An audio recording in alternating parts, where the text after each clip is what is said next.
Welcome to blessed zone. I am Surya. இந்த உலகத்தை நீங்க டாமினேட் பண்ணணும்னா சர்வைவல் ஆஃப் த ஃபிட்டஸ்ட், அதாவது கால சூழ்நிலைக்கு ஏத்த மாதிரி உங்க வலிமையை அதிகப்படுத்த உங்களுக்கு தெரிஞ்சிருக்கணும். இந்த உலகத்தோட அடிப்படை தத்துவமே வலியது வெல்லும். நீங்க எப்படி உங்களை வலிமையா மாத்திக்கலாங்கிறத இந்த வீடியோல பார்ப்போம். உயிர் பிழைத்தல், அதாவது சர்வைவலுக்கு அடிப்படையே நல்ல உடல் அமைப்பும் ஆரோக்கியம் தான். உங்க உடம்பு எந்த நோயும் இல்லாம ஆரோக்கியமா இருக்குன்னாலே நீங்க 80% சர்வைவலுக்கு தகுதியா தான் இருக்கீங்க. அந்த உடம்பை இன்னும் நீங்க மஸ்குலரா, ஃபிட்டா, அக்ரெசிவா ரெடி பண்றது உங்க சர்வைவல் ஆஃப் ஃபிட்டஸ்டுக்கு எப்படி உதவுதுன்னு சைக்காலஜி ரீதியா பார்ப்போம். இங்க கடவுளோட படைப்புல உள்ள பறவைகளை, விலங்குகளை நல்லா கவனிச்சா தெரியும். பெண் பாலினத்தை ஈர்க்க ஆண்கள் போட்டிகளை சமாளிக்கவும், அதே பெண் பாலினம் முன்னாடி நான் ரொம்ப ஸ்ட்ராங்கா ஃபிட்டா இருக்கேன்னு தன்னோட வலிமையை அழகா காட்டி ஈர்க்கவும் செய்யும். ரீசன், ஆண்கள்னாலே பாதுகாப்புக்காக தான் படைக்கப்பட்டிருக்காங்க. அதனால ஸ்ட்ராங்கான மேல தான் ஃபீமேல் எப்போதுமே செலக்ட் பண்ணும். காரணம்,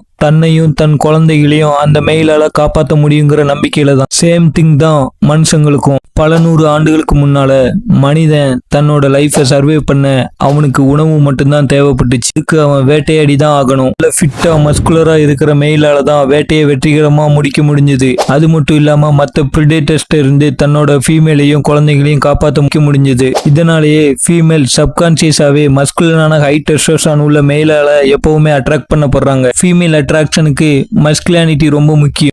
பட் நல்ல மஸ்குலரான பாடி வெறும் ஃபீமேல் அட்ராக்ஷனோட முடிகிறது இல்லை. உங்களுக்கு தேவையான ரெஸ்பெக்டையும் அது கெயின் பண்ணி தரும். உங்ககிட்ட ப்ராப்ளம் பண்ண நினைக்கிறவங்ககிட்ட சப்கான்சியஸாவே இவன் ரொம்ப ஸ்ட்ராங்கா இருக்காங்கிற எண்ணத்தை உங்க மஸ்குலரான பாடி கொடுத்துரும். நீங்க பாடியை மட்டும் மஸ்குலரா வச்சிருக்கிற ஃபேக் ஆல்ஃபாவா இருந்து பிரயோஜனம் இல்லை.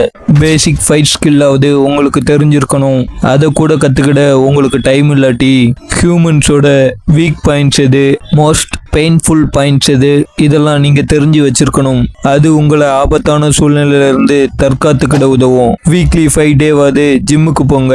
நல்ல டயட்டா ஃபாலோ பண்ணுங்க. உங்க ஃபுட்டுல ஹை புரோட்டீன்ஸ் இருக்கிற மாதிரி பார்த்துக்கோங்க. காம்பவுண்ட் எக்ஸசைஸே மேக்சிமம் முயற்சி பண்ணுங்க. ஹார்ட் பீட்டை அதிகப்படுத்துற கார்டியோஸ் அதிகமா பண்ணுங்க.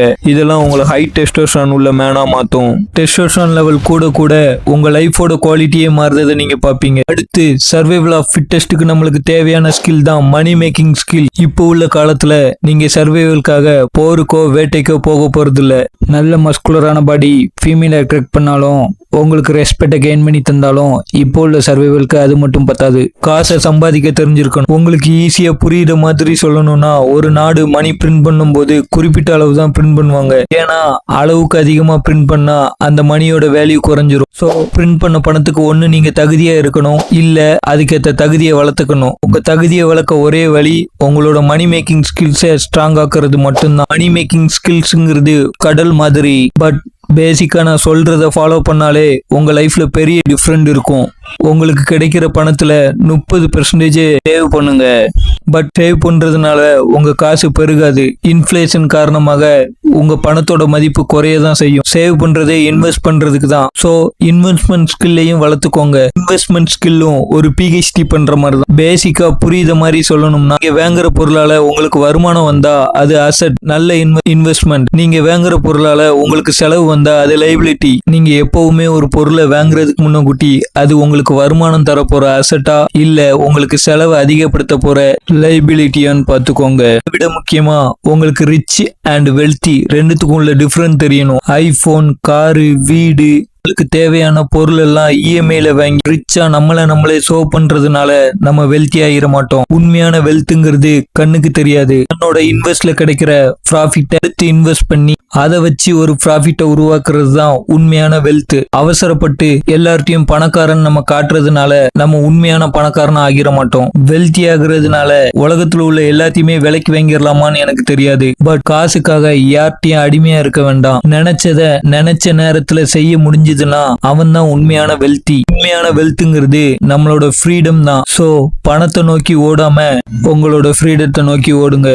சர்வைவல் ஆஃப் ஃபிட்டஸ்ட்க்கு தேவையான நெக்ஸ்ட் ஸ்கில் லீடர்ஷிப். லீடர்ஷிப்போட முக்கியத்தை உங்களுக்கு ஈஸியா புரிய வைக்கிறேன். 50 நாய்ங்களை ஒரு சிங்கம் லீட் பண்ணா அந்த 50 நாய்களும் சிங்கம் மாதிரி சண்டை போடும். பட் 50 சிங்கங்களை ஒரு நாய் லீட் பண்ணா அந்த 50 சிங்கங்களும் நாய் மாதிரி சண்டையில தோத்து போகும். சோ லீடர்ஷிப் தான் உங்க டீமோட முழு பலமே. லீடர்ஷிப்னு சொன்னதும் எந்த கூட்டமும் என் பின்னாடி இல்லையே, நான் யாருக்கு லீடராக போறேன்னு உங்களுக்கு தோணுச்சுன்னா நீங்க ஒரு மெயில்ங்கிறத மறந்துடாதீங்க. ஒரு ஹை வேல்யூ மேன் ஃபர்ஸ்ட் அவனே லீட் பண்றவனா இருக்கணும். தனக்கு வர எல்லா உணர்ச்சிகளையும் சூழ்நிலைகளையும் மனசாலையும் உடம்பாலையும் ஜெயிச்சு அவனே லீட் பண்ணி தன்னோட கோல்ல முழு ஃபோக்கஸா இருக்கிறவனா இருக்கணும். நெக்ஸ்ட், உங்களை நம்பி வர போற பொண்ணுக்கும் உங்களால இந்த உலகத்துக்கு வரப்போற குழந்தைக்கும் நீங்க தான் பொறுப்புன்னு மறந்துடாதீங்க. அவங்க உங்களோட ஃபேமிலி மட்டும் கிடையாது, உங்களோட ஆர்மியும் அவங்க தான். சோ நீங்க தான் முன்னாடி நின்று அவங்களுக்கு வரப்போற எல்லா சூழ்நிலையும் லீட் பண்ணி ஆகணும். லீடர்ஷிப்ங்கிறது நம்ம சொல்றத அவங்கள பண்ண வைக்கிற பாஸ் ஆட்டிடியூட் கிடையாது. அவங்க சர்வைவலுக்கு தேவையான வழிகளை ஏற்படுத்தி அவங்க முன்னாடி நின்று வழியை காட்டுறது தான். அவங்கள சுத்தி நடக்கிற விஷயங்களுக்கு எந்த விஷயத்துக்கு எவ்வளவு மதிப்பு கொடுக்கணும், எது அவங்க லைஃபை இம்ப்ரூவ் பண்ணும், எது அவங்க லைஃபை அழிக்கும்னு நீங்க தான் சொல்லி கொடுக்கணும். நம்ம ஆர்மிக்கு வெற்றியை கொண்டாடுறதை விட வரப்போற பிரச்சனையும் தோல்வியும் எப்படி உடம்பாலையும் மனசாலையும் தாங்கணும்னு சொல்லி கொடுக்கணும். நம்மளோட திட்டம் எந்த வழியிலெல்லாம் மோசமாகலாம், அப்படி ஆனா அதையும் எப்படி ஹேண்டில் பண்ணணும்னு முன்னாடியே அவங்க மைண்ட் செட்டை ப்ரிப்பேர் பண்ணியிருக்கணும். உண்மையான லீடர் வெற்றி கிடைச்சா டீமுக்கு கொடுத்துட்டு தோல்வி கிடைச்சா தன்னோட பர்சனலா அதை எடுத்துப்பான். அவன் தன்னோட ஆர்மிக்காக தன்னோட உயிரை இழக்கவும் தயங்க மாட்டான். மொத்தத்துல தன்னோட ஆசை சந்தோஷத்தை மறந்து தன்னை நம்புறவங்களை காப்பாத்துறவன் தான் உண்மையான லீடர். உங்க குடும்பத்துக்காக போராடுற நீங்க ஒவ்வொருத்தரும் லீடர் தாங்கிறத மறந்துடாதீங்க. நம்ம சர்வைவலுக்கு தேவையான ஸ்கில் ஆட்டிடியூடுங்கிறது உங்களை சுத்தி நடக்கிற சூழ்நிலையை நீங்க அணுகிற முறை தான். உங்க லைஃப்ல நீங்க எவ்வளவு மோசமான சூழ்நிலையை ஃபேஸ் பண்ணீங்கிறத பொறுத்து தான் உங்க ஆட்டிடியூட் அமையும். நான் உங்க ஆட்டிடியூட ஸ்ட்ராங் ஆக்க ஒரு சில விஷயங்களை சொல்றேன். கஷ்டமான சூழ்நிலை வரும்போது அதை ஞாபகப்படுத்திக்கோங்க. இந்த மிருகத்தை பாருங்க, அதோட ஒருவேளை தாகத்தை தீர்க்க அதோட உயிரை பணைய வைக்க வேண்டியதா இருக்கு. இந்த மிருகத்தை பாருங்க, ஒருவேளை உணவுக்காக எவ்வளவு பெரிய ரிஸ்க் எடுக்குன்னு. அடுத்த நிமிஷம் உயிர் இருக்குமான்னு அதுங்களுக்கு தெரியாது. பட் உடம்புல உயிர் இருக்கிற வரைக்கும் அதை காப்பாத்திக்க போராடும். அந்த மிருகங்க எப்போதுமே என் வாழ்க்கையில எல்லாமே பிரச்சனை தான் புலம்புனது இல்ல.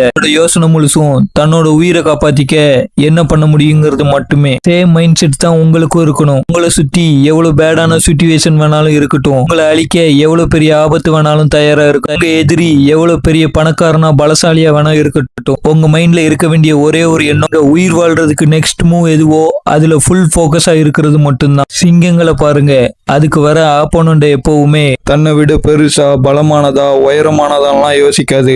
அதை அடிச்சு எப்படி நம்ம உயிர் வாழ்நாள் மட்டும்தான் யோசிக்கும். வர கஷ்டமான சூழ்நிலையில உங்க உயிரை எப்படி காப்பாற்றணுமோ அதை மட்டும் யோசிங்க.